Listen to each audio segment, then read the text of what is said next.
Bismillahirrahmanirrahim. Assalamualaikum warahmatullahi wabarakatuh. Salam sejahtera buat kita semua, shalom. Teman-teman media yang saya hormati, hari ini saya kedatangan Kepala BPKP Pak Ate, di mana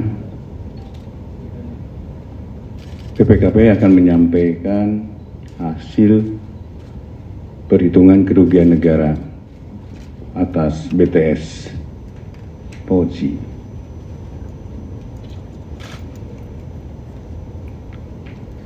Hasil perhitungannya sudah final dan tentunya kami setelah final perhitungannya kami akan tindak lanjuti ke tahap penuntutan. Mengenai jumlahnya, nanti Pak Kepala BPKP akan menyampaikan berapa temuannya dari proyek berapa. Dan untuk itu silakan Pak Kepala BPKP. Terima kasih Pak Jaksa Agung. Assalamualaikum warahmatullahi wabarakatuh. Teman-teman, bahwa kami sesuai permintaan Jaksa Agung Muda Tindak Pidana Khusus Kejaksaan Agung RI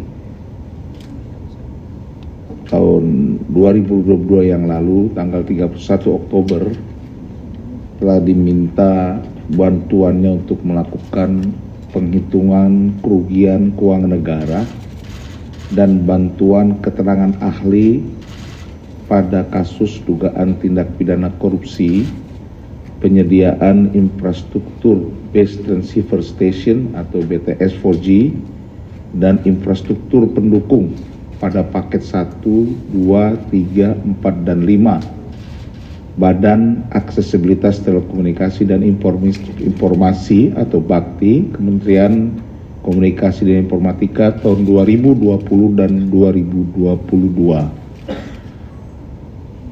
Setelah berdasarkan surat permintaan itu, kami meminta expose dari penyidik tentang hasil penyidikan yang sudah dilakukan, dan berdasarkan itu kami melakukan penelitian dan menerbitkan surat tugas audit perhitungan kerugian keuangan negara. Dalam proses menghitung kerugian keuangan negara, BPKP melakukan prosedur audit, ini antaranya melakukan analisis dan evaluasi atas data dan dokumen, melakukan klarifikasi kepada para pihak terkait, dan juga melakukan observasi fisik bersama tim ahli BRIN dan penyidik ke beberapa lokasi. Selain itu juga mempelajari dan menggunakan pendapat ahli pengadaan barang dan jasa LKPP, ahli lingkungan dari IPB, dan ahli keuangan negara.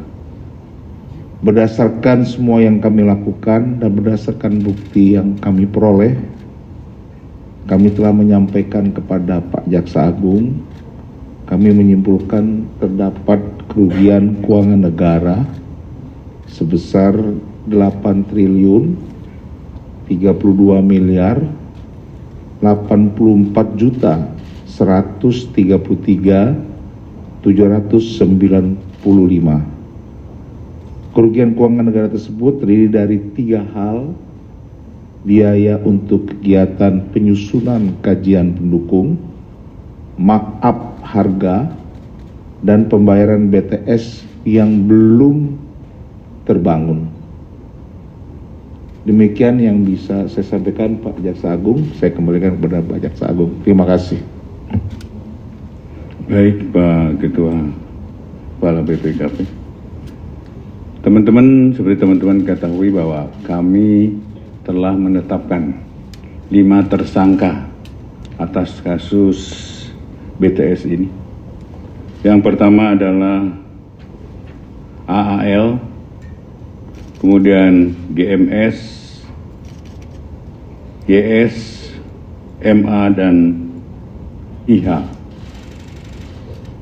Saat ini penyidikan telah selesai dan kami akan serahkan tahap 2-nya kepada penuntut, Direktur Penuntutan. Dan selanjutnya akan segera kami limpahkan ke pengadilan. Itu informasi yang pertama, teman-teman. Kemudian ada beberapa hal nanti juga akan disampaikan oleh Pak Jampisus, kemudian teman-teman di Dirdik. Kami juga telah selesai melakukan masuk ke tahap penyidikan khusus. Ada 6 tersangka. Pertama perkara PT Graha Telkom Sigma periode 2017-2018. Kemudian yang kedua, penyidikan perkara tipikor program pengelolaan dana pensiun perusahaan pelabuhan dan pengerukan pada PT Pelindo. Yang ketiga, penyidikan perkara tindak pidana perkara korupsi fasilitas pembiayaan dari beberapa bank oleh Waskita dan Waskita Beton. Yang kelima adalah penyidikan tindak pidana korupsi pada pekerjaan pembangunan jalan tol Jakarta Cikampek ruas 2 Cikunir sampai dengan Karawang Barat. Saksi yang dilakukan atas perkara Waskita ini sebanyak 46 orang. Kemudian berikutnya adalah penyidikan perkara tipikor pada pengelolaan kegiatan usaha komoditas emas. Ini dalam pendalaman terus, mudah-mudahan kita dapat membuktikannya. Kemudian yang keenam adalah terkait rekapitulasi aset terpidana Beni Cokro. Pengembangan dari sita eksekusi ini, kita telah menyita 1.974 bidang tanah. Saya kira itu yang dapat kami sampaikan. Nanti silakan Jampisus ya akan menyampaikan, dan setelah itu ada masih nanti Dirdik sama Kapuspen yang akan menyampaikan lebih lengkapnya. Silakan Pak Jampisus. Terima kasih Pak. Jadi teman-teman semua, sesuai janji kita bahwa kita akan melakukan evaluasi pada forum Expus. Sebagaimana teman-teman semua ketahui bahwa ini akan kita lakukan waktu itu janji setelah Lebaran. Ini sudah kita lakukan evaluasi terhadap semua penanganan perkara. Seperti yang Pak Jaksa Agung sampaikan, dan semua ada progresnya. Kita tetap berupaya khusus untuk menyelesaikan sesuai dari target. Berusaha cepat dan berusaha nanti kita publish semua hasilnya. Termasuk perkara BTS ini. Ini sudah selesai dan tadi sudah disampaikan kerugian cukup besar, 8T lebih. Nanti akan lebih terbuka di persidangan tentunya. Di sana akan terbuka masing-masing peran para terdakwa. Kemudian siapa saja yang terlibat di situ. Jadi sesuai tadi yang Pak Jaksa Agung sampaikan, setelah ini nanti ada agenda. Nanti akan hadir Direktur Penyidikan dan Kapuspen.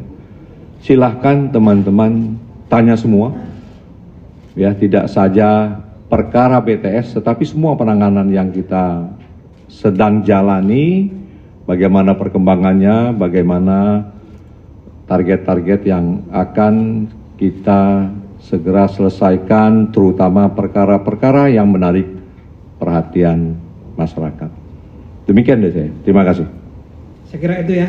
Saya membuka 2 pertanyaan saja. Nanti habis itu kita akhiri karena Pak Jaksa Agung dengan Pak Kepala BPKP ada pemeriksaan dan ada rapat penting khusus terkait dengan pemeriksaan keuangan negara yang lain. Ya, silakan. Saya buka 2 pertanyaan.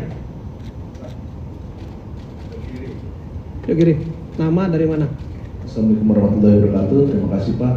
Saya Alan dari Fajar Indonesia Network, bin.co.id. Pertanyaannya satu terkait BTS Pak. Kan sampai sekarang sudah ditutup ya, sudah selesai. Tapi menariknya Pak, sampai saat ini apakah ada keterkaitan kuasa pengguna anggaran ya, Pak Menteri di sini dalam perkara ini, karena melihat kerugian negaranya kan sangat luar biasa besar ya Pak, 8 triliun. Ada juga informasi yang menyebutkan bahwa per proyek itu ada permintaan 500 juta untuk Pak Menteri sebagai dana staf untuk staf-stafnya. Nah ini seperti apa Pak? Apa nanti misalkan muncul di pengadilan menjadi fakta persidangan, apakah akan ditindaklanjuti atau seperti apa? Terima kasih Pak. Lagi Ya, satu silakan. pertanyaan lagi. Ya, silakan. Dari CNN. Ya, saya Taufik dari cnnindonesia.com mau menyambung pertanyaan sebelumnya. Ada 2 pertanyaan. Yang pertama itu kan tadi Pak Jaksa Agung dan Kepala BPKP bilang bahwa hasil kerugiannya sudah bersifat final dan dari penyidikannya juga sudah diputus. Apakah berarti tidak ada kemungkinan akan ada penambahan tersangka baru dalam kasus Toktikominfo ini? Itu yang pertama. Yang kedua, 2 bulan yang lalu Pak Dirdik Jampitsus sempat berkata akan segera melakukan gelar eksposur untuk penentuan status terhadap Menkominfo dan adiknya dalam kasus Toktikominfo. Nah, apakah gelar perkara itu sudah dilakukan dan kalau sudah, apa hasilnya terhadap 2 orang Menkominfo dan adiknya itu? Saya kira cukup ya. Bapak silakan Bapak. Baik. Pertanyaan sama sebenarnya. Hampir mirip Pak. Yang pasti kalau nanti faktanya terbukti dan ada menyangkut ke beliau, kita tidak akan mendiamkan ini. Yang penting penyidik dan ada fakta, saya akan tindak lanjut ini. Kemudian yang kedua. Yang kedua, apakah ini merupakan hasil daripada ekspos Pak? Ya. Yang sudah janjikan. Ini kemarin kan sudah mulai ekspos, kemudian hari ini, sebenarnya kemarin kita mendapat hasil perhitungan kerugian negara dan kita akan dalami lagi dan kami akan tentukan. Ini bukan akhir ya, masih ada pendalaman lebih lanjut. Saya kira itu rekan-rekan media ya. Selanjutnya kita akan bergeser ke bawah karena ruangan ini akan dipakai untuk rekan-rekan BPKP dan Pak Jaksa Agung untuk melakukan rapat lanjutan seperti janji saya tadi. Silakan.